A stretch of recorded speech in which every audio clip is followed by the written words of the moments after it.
Dahulu kala, sebelum manusia mengenal uang, transaksi dilakukan dengan sistem barter. Seorang petani menukar gandumnya dengan seekor kambing dari peternak.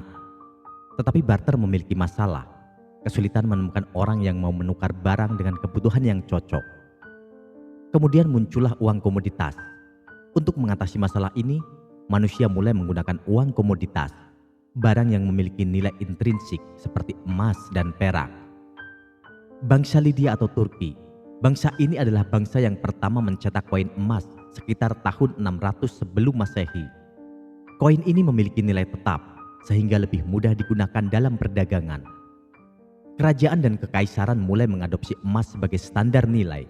Romawi kuno misalnya menggunakan koin emas aureus dan perak denarius sebagai mata uang utama. Namun seiring waktu, kerajaan mulai mencampur emas dan perak dengan logam murah untuk memperbanyak uang yang beredar. Hal ini menjadi sebuah bentuk awal inflasi. Munculnya uang kertas. Di Tiongkok sekitar abad ke-7, dinasti Tang mulai menggunakan uang kertas yang disebut jiaoxi. Pedagang di jalur sutra menemui kesulitan membawa koin emas dan perak dalam jumlah besar, sehingga mereka mulai menggunakan sertifikat emas yang bisa ditukarkan dengan logam mulia di tempat lain. Praktik ini menyebar ke Timur Tengah dan Eropa. Pada abad ke-17, Bank of England mulai menerbitkan uang kertas yang bisa ditukar dengan emas. Sistem ini dikenal sebagai gold standard, di mana setiap uang yang dicetak memiliki cadangan emas yang setara. Keuangan modern dan kejatuhan gold standard. Segalanya berubah drastis setelah Perang Dunia ke-1 dan ke-2. Negara-negara butuh lebih banyak uang untuk mendanai perang, sehingga mereka mulai mencetak lebih banyak uang dibandingkan cadangan emasnya. Tahun 1944, dunia menyepakati perjanjian Bretton Woods, di mana dolar Amerika Serikat dijadikan mata uang utama dunia dan masih didukung dengan emas. Namun ekonomi Amerika Serikat mulai melemah, dan pada 15 Agustus 1971, Presiden Richard Nixon mengumumkan bahwa dolar tidak lagi bisa ditukar dengan emas. Peristiwa ini dikenal sebagai Nixon Shock. Ini menandai berakhirnya gold standard dan awal era uang fiat.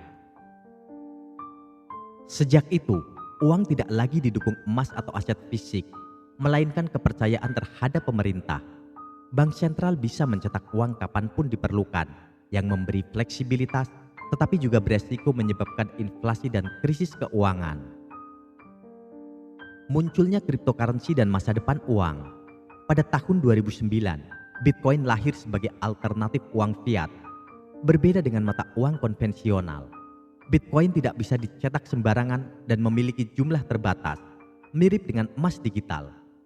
Banyak yang percaya bahwa cryptocurrency bisa menjadi sistem keuangan masa depan, menggantikan uang fiat yang mudah terdevaluasi. Apakah kita akan kembali ke sistem berbasis emas atau cryptocurrency akan mengambil alih? Sejarah masih berjalan dan uang terus berevolusi sesuai kebutuhan zaman. Ketika uang fiat kehilangan nilai, bayangkan seorang kakek yang hidup di tahun 1970-an. Dengan uang Rp1.000, ia bisa membeli 1 kilo beras, telur, dan kebutuhan pokok lainnya. Tapi kini di tahun 2025, dengan uang Rp10.000 pun tidak cukup untuk membeli 1 kilo beras. Apa yang terjadi? Jawabannya adalah inflasi, fenomena yang membuat uang fiat terus kehilangan daya beli.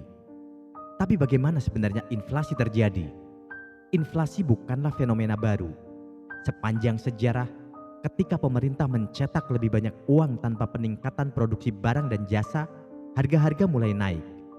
Era Romawi kuno, Kaisar Nero mencampur emas dengan tembaga dalam koin denarius, membuat nilainya terus turun.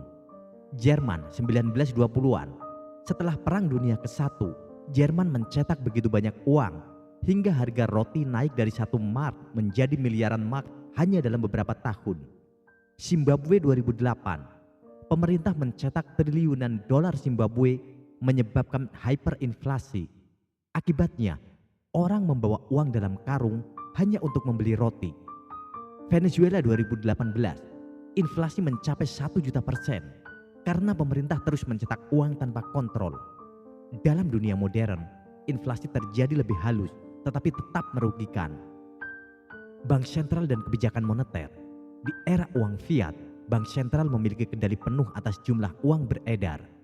Mereka menggunakan dua alat utama, mencetak uang baru untuk merangsang ekonomi. Bank sentral bisa mencetak uang lebih banyak. Tetapi jika produksi barang tidak meningkat, maka harga akan naik. Suku bunga. Jika suku bunga rendah, orang lebih suka meminjam dan membelanjakan uangnya, meningkatkan inflasi. Sebaliknya, jika suku bunga tinggi, membuat orang lebih banyak menabung. Hutang negara yang membengkak. Banyak negara menggunakan uang fiat untuk membiayai defisit anggaran. Semakin besar utang, semakin banyak uang yang harus dicetak untuk membayarnya, yang menyebabkan inflasi semakin parah. Kenaikan harga energi dan barang pokok.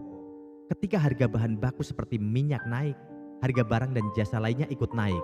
Ini disebut cost push inflation, di mana kenaikan biaya produksi menyebabkan harga barang ikut meningkat. Jika kita menyimpan uang fiat tanpa menginvestasikannya, maka daya belinya akan terus berkurang. Contoh sederhana, tabungan 10 juta di tahun 2000 bisa membeli barang tertentu, tapi di tahun 2025, barang yang sama mungkin membutuhkan 20 juta atau lebih karena terkena inflasi. Artinya, menabung dalam bentuk uang fiat bukanlah strategi yang cerdas jika ingin mempertahankan daya beli. Bagaimana cara kita untuk melawan inflasi dan melindungi daya beli? Investasi di aset real, emas, properti, dan aset lain yang nilainya meningkat seiring inflasi. Mata uang alternatif, Bitcoin, dan aset kripto lain yang bersifat terbatas seperti emas digital. Bisnis dan saham, menanam modal dalam bisnis yang berkembang mengikuti inflasi. Inflasi adalah alat tak terlihat yang membuat Anda semakin miskin jika tidak memahami cara kerjanya. Dunia semakin mencari alternatif dari Bitcoin hingga aset berbasis blockchain. Pertanyaannya sekarang, apakah uang fiat akan bertahan? Atau kita sedang menuju era baru keuangan digital? Revolusi keuangan sedang terjadi. Dunia sudah terbiasa dengan uang fiat, dolar, euro, yen. Tetapi sejak 2009 muncul sistem baru, Bitcoin. Bitcoin diklaim sebagai emas digital, mata uang tanpa inflasi, dan bahkan sebagai pengganti uang fiat di masa depan. Namun apakah Bitcoin benar-benar bisa menggantikan sistem yang sudah ada selama berabad-abad? Bitcoin diciptakan pada tahun 2009 oleh Satoshi Nakamoto sebagai respon terhadap krisis keuangan 2008. Tujuannya adalah menciptakan mata uang yang tidak bisa dimanipulasi oleh pemerintah atau bank sentral. Bitcoin memiliki beberapa kelebihan. Pertama, jumlahnya terbatas.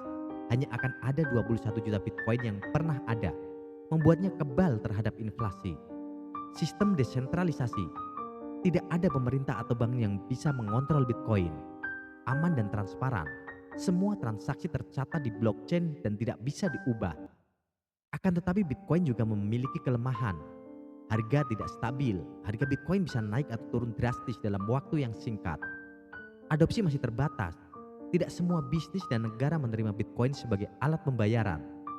Regulasi yang belum pasti. Beberapa negara membatasi atau bahkan melarang penggunaan Bitcoin. Jika Bitcoin dianggap sebagai ancaman bagi sistem keuangan global, pemerintah mungkin menerapkan regulasi ketat atau menciptakan Central Bank Digital Currency atau CBDC sebagai alternatif. Revolusi digital dalam keuangan. Dunia sedang bergerak menuju era keuangan digital. Dengan munculnya Bitcoin dan cryptocurrency, pemerintah dan bank sentral di seluruh dunia mulai mencari cara untuk tetap berkuasa dalam sistem moneter. Central Bank Digital Currency atau dikenal dengan CBDC. CBDC digadang-gadang sebagai masa depan uang fiat dalam versi digital. Namun, apakah ini solusi atau justru bentuk kontrol total terhadap keuangan masyarakat? Mari kita selami lebih dalam. CBDC adalah versi digital dari uang fiat yang diterbitkan langsung oleh bank sentral suatu negara. Berbeda dengan cryptocurrency seperti Bitcoin yang desentralisasi, CBDC sepenuhnya dikendalikan oleh pemerintah. Misalnya digital yuan, Cina sudah meluncurkan CBDC sejak 2020.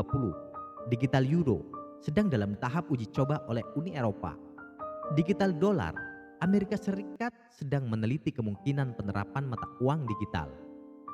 Dengan CBDC, uang kertas akan digantikan oleh sistem berbasis blockchain atau database terpusat, di mana setiap transaksi bisa dipantau dan dikendalikan oleh bank sentral. CBDC bukan seperti uang tunai, di mana kita bisa bertransaksi tanpa diawasi. Setiap transaksi menggunakan CBDC bisa dilacak oleh pemerintah, bahkan diblokir jika dianggap mencurigakan. Pemerintah bisa membatasi penggunaan uang Anda. Jika pemerintah tidak setuju dengan aktivitas Anda, mereka bisa membekukan saldo Anda dalam sekejap. Jika mereka ingin mendorong konsumsi, mereka bisa membuat CBDC dengan masa berlaku terbatas, sehingga Anda harus menggunakannya dalam waktu tertentu. Potensi kebijakan sosial kredit seperti di Cina. Negara Cina menggunakan sistem sosial kredit di mana perilaku warga dipantau dan diberi skor. Jika seseorang dianggap melanggar aturan, misalnya mengkritik pemerintah, akses ke layanan keuangan bisa dibatasi. Dengan CBDC, ini bisa diterapkan lebih mudah di seluruh dunia. Bank sentral bisa mencetak uang lebih mudah. Jika sebelumnya percetakan uang masih melalui bank komersial, dengan CBDC, bank sentral bisa mencetak uang langsung ke dompet digital masyarakat yang berpotensi meningkatkan inflasi. CBDC adalah langkah besar dalam evolusi uang fiat, tetapi juga membawa resiko besar bagi kebebasan finansial masyarakat. Di satu sisi, CBDC bisa mempercepat transaksi dan meningkatkan efisiensi ekonomi. Di sisi lain, ini bisa menjadi alat kontrol total terhadap keuangan masyarakat, di mana pemerintah bisa menentukan apa yang boleh dan tidak boleh Anda beli. Sementara itu, Bitcoin tetap menawarkan alternatif yang lebih bebas, tetapi masih menghadapi tantangan dalam regulasi dan adopsi global. Jadi apa yang akan terjadi selanjutnya? Apakah kita akan hidup dalam dunia di mana setiap transaksi kita dipantau? Atau Bitcoin dan teknologi desentralisasi akan menang dalam pertarungan ini? Bersiaplah untuk episode berikutnya.